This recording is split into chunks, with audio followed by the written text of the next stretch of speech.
On today's episode, we're answering the question, no, we're not, because I'm on the wrong damn outline. Well, I actually have a question about the message, if you don't mind. Sure. You said make this short and punchy unless you're providing deep educational content. Right. One of the things that I like to do, and I find audiences of my clients and myself respond to, is a value add and then a call to action. So a little bit of a teach as well as, hey, do this. What is your take on that? Should I, in your experience, is it? Absolutely. Right. You know your audience best. So I'm speaking in generalities here. So what I'm talking about is pretty much a commerce email, a commercial email to try to sell something or get you to do something. I think what you guys do leans more into there's an educational aspect to it, right? You're educating people. I get plenty of emails, newsletters that are very long and very deep that I love. But that's what they do. And that seems to be kind of what you do, right? Is you're putting a little value add in there. So I think for what you guys do, and correct me if I'm wrong here, a little, a paragraph or two of a story to illustrate a point, and then the call to action after that is definitely more powerful, because your brand is the two of you, and the two of you, your personalities are what are going to come through, and we're going to sell, right? To cut to the chase. So I'm speaking in the extremes here. No, that right? That totally makes sense. Yeah, for sure. There's a huge gray area in between. If you find that your audience loves, there are certain emails I get from writers that I love because they're full of anecdotes and insights into their lives and those kinds of things, and it makes me feel much more connected to them. And I'm all about that personality branding. If you're a company or a small business trying to sell whatever widget you're selling, you need to be careful in that area, in my opinion. Personality is great for a company, for a brand. It's fantastic. You need to have a point of view.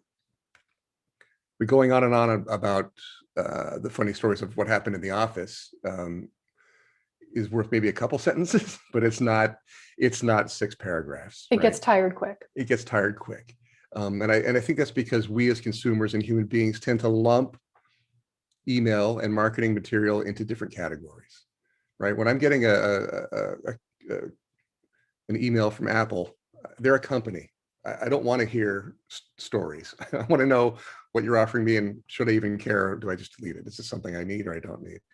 Or any other company. When I get an email from you guys, I'm thinking of you two as human beings, and I think I want a little more personality and a little more storytelling, a little more insight into who you are, right? Because I'm connecting to you not only because you can help me with something, but because I'm connecting to you two as people. And so maybe on the spectrum there, maybe a better way to put it is, determine whether your email, your message is coming from your brand, your big corporate, or your business, or from two people, or one person or one personality, and make the call there, right? And experiment. Don't take anything I say today as hard and fast rules. The great thing about email and digital marketing is that you're going to find that the guidelines that I give you will be helpful, but there's going to be exceptions in your audience and everything you do. You're going to find your own way. You're going to find results that'll surprise you. Go after those, right? It may be that your audience appreciates long stories about a specific topic versus short stories or a paragraph or two about another topic, right? You may find certain topics resonate deeply with your audience, and that they want you to go do deep dives on certain things, whereas other topics, they tend to respond more to 4 or 5 sentences. So think of it as a sliding spectrum, and maybe going in, decide whether you want to be, what the purpose of this email is. Is it to tell a story and connect with people? Is it to sell a product? Right, those are the two opposite ends of the spectrum, in my opinion. I agree with you. I'm not rambling too much. No, you're fine. I mean, Allison and I are, usually we would cut in, but we're sitting here intently, just taking some notes, and we're writing to each other going, there's decent things to be learned from this. What I want to ask you about is, basically there was a difference that you were talking about between personal and business brands, and you were talking about the experimentation. I've found that, or I believe, and I see this with my clients, that there is a level of experimentation. And if you are starting to write emails, or if you've been writing them for a while, there's a couple things that I think are really important to take into consideration. One, if you've had an audience change, so if you've done any pivoting in the thing that you're doing, or if you've had any sort of different change in your messaging, your emails will have to adjust to that as well. Allison and I saw this happening to clients around when the pandemic began. People were making some pivots in their business. They were changing things, where they were doing in-person coaching. Now they were doing more online stuff, and their messaging had to change as a result, because the online world is different than the in-person world. It's very different, the emails. I mean, transactional emails are definitely a thing. Hey, thanks for buying the course. Here's your login details. That's your transactional. That's what they need. But with the online space, and when you're onboarding somebody into your email list because they've downloaded your recent freebie or things like that, I truly believe that there has to be experimentation on how you connect with those people. I have found through trial and error when my list opens, when my list doesn't, what subject lines they like. They like pithy stuff from me occasionally, and that they like emojis. I've learned these things through time and travel and things like that through 10 years of doing this business. But I have made some doozies of some blunders where, and this is nothing against Allison or her copy, but Allison wrote some copy for me a couple times for my emails, and it was crickets. It was not good. It was not good. Bad. Yeah. No, it was really bad. I tried a different message. I was like, let's wake these people up. I experimented and I woke them up and they walked away. Which was fine. Now we know, right? Yeah. Now we know. Yeah. Well, don't beat yourself up. I mean, it's super impressive that you've been experimenting with your email subject lines for 10 years. That's really impressive. So, you probably know, any more than I can teach you at this point, because you've got your hands Absolutely in the mud. Not. And you're in the gutter. You're dealing with it, and you're experimenting, which is something most people don't do, right? A lot of people don't experiment and iterate, and that's where the learning is. As far as crickets and writing copy that people don't respond to, that happens to me every day. I've been at this for 25 years. You can know your audience intimately. You can do market research. You can have content dialed in that they love.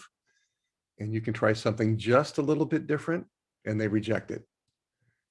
It happens. That's part of the experimental game, right? That's in science, scientists don't say something's a success or a failure. They say, well, that's a result, right? Yeah, and they keep testing it to try and get the same result. Exactly. It's not a result until it's been duplicated. Right. Yeah, it's just a finding until you've duplicated it. And unfortunately, we as marketers or as businesses, we can't send dozens of emails that no one responds to make sure that's what they're not responding to. We don't want to do that. However, that's a data point, right? It's lack of interest is a data point, and there's a lot that goes into it. Here we are in summer. In my own company where I'm doing work, we have a thriving content system working, that works with Facebook and drives people to the website. We've seen a dip in readership. People just, they're out and about. It's summer. Is my assumption. They're not hunkered in the cold weather online, for many hours in the evening. They tend to be out. So we're seeing roughly seasonally that there's a behavior aspect to all this, right? And you can't really predict. You can make assumptions, but I'm trying to say in a long roundabout way, don't always blame your copy, right? Don't always take it the responsibility on yourself. There are so many factors. Say it louder for people in the back. There are so many factors going on in people's lives, right? We're dealing with, an ongoing pandemic, political upheaval, an economy that's, struggling. And on top of that, families and relationships and jobs and pets and everything else. So don't take one failed message or one bit of copy as an indicator that you're not doing well. It's not always you, right? Keith, if our listeners take one thing from this episode, seriously, hit the back 1 minute button on your podcast player and listen to that again. Because one is not a full experiment, and two, it's not always one factor that goes into the success or failure of your thing. And this is true for your emails, your social, your offers, your launches, and it's not just one factor.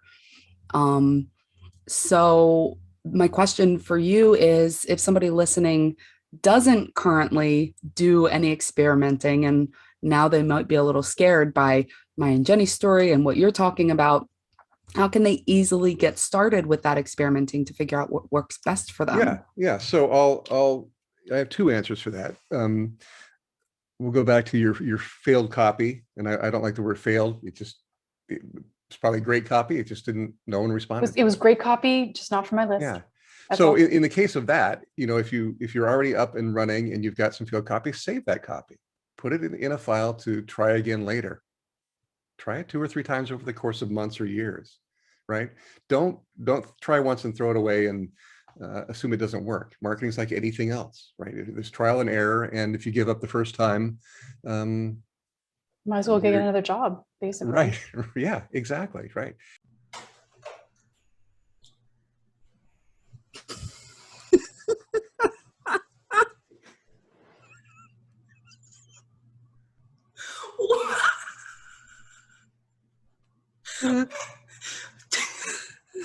Total blooper reel.